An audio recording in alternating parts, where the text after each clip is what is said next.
time is now, my people. We must band together. Joining me now is Senator Connie Johnson, who is seeking the Oklahoma Democratic Party's nomination for governor next year. Welcome to the show. Hi, thanks so much for having me.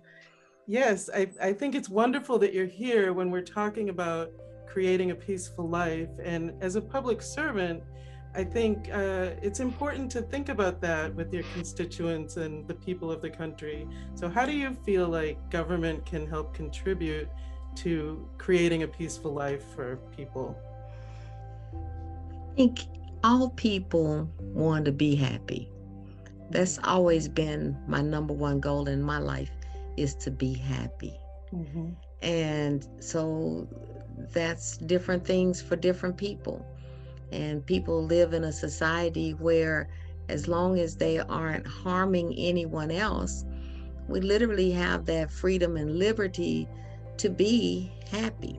Mm-hmm. So to the extent that government weighs in Oklahoma, some pretty questionable and suspicious and concerning ways, in ways that result in trauma Mm-hmm.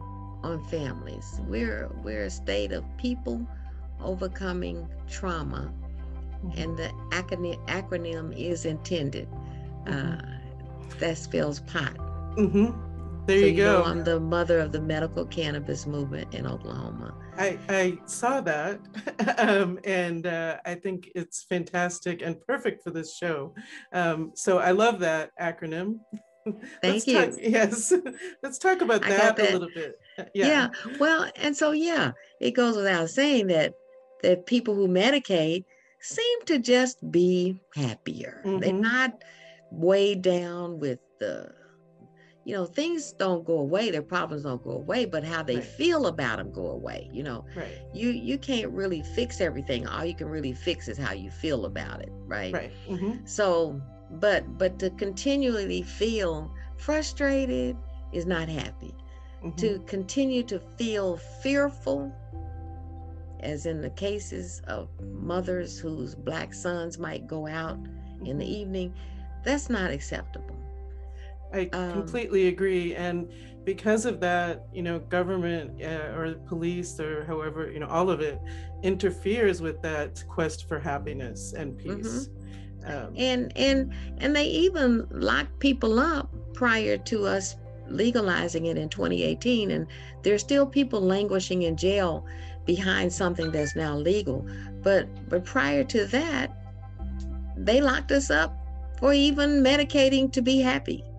Right. And even when people who medicate with cannabis are certainly not as dangerous as people who choose to medicate Mm-hmm. or change their realities with alcohol Mm-hmm. or other drugs, or even the reality of pain in people's Mm-hmm. lives. People with disabilities who use opioids to a great extent to try to fix things in their life, to try to be happy, right? Mm-hmm. Again, the government controls all of that. Mm-hmm. And the way the government can do better depends on the people.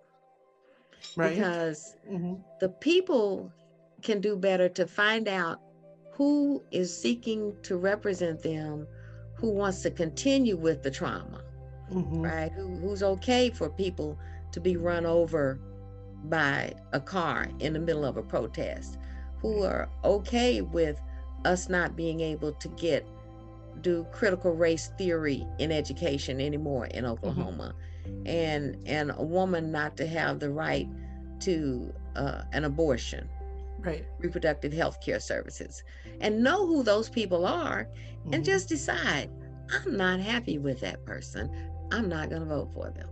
Right. But I am happier with someone who stands up for all the people, right?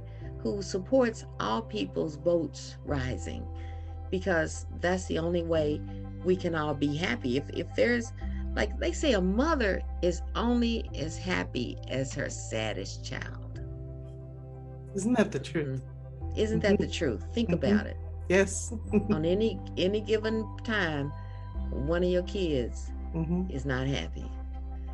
And because of that, then you're not happy as a mother. Right. And government has a duty and a responsibility to meet the needs of the governed. Too often, it's more about people who run for office to make money off of the needs of the government versus actually wanting to help people be happy in government, right. To to prosper. Cannabis, I feel, is a community unifier. By legalizing cannabis, a lot of the issues that you're talking about, are impacted in a positive way. Ending prohibition would be even better, of course. But I feel that vibe from you, how you see the connections, and thank you for all your work in Oklahoma as a senator. The reason I did it in the first place was because of grandparents raising grandchildren. And the child welfare system, that brings me back to my friend's office here, the child welfare system and how it's perpetrating unhappiness on families in Oklahoma. I just wanted my people to stop going to jail for marijuana possession and their kids having to be raised by the grandparents. That's how this whole thing started. Yeah. In terms of criminal justice reform. And then I got to the real medicinal value when I met kids with Dravet syndrome for whom medical cannabis is making a difference. So I just need to throw that in. Yeah, it's life-saving for them. Yeah, so let's give you links if people want to get involved with your campaign or learn more. Where can they find that information? Okay, it's Connie Johnson for Governor 2022 is the Facebook page. Excellent. Right. Excellent. And of course, they can mail us at the same Connie Johnson. Email us Connie Johnson for Governor at 2022@gmail.com. Right? Okay, great. Or they can snail mail us at P.O. Box 2001, Oklahoma City, Oklahoma 73101. Great. Okay. Well, wonderful. Thank you so much for joining me today, Connie. Thank you.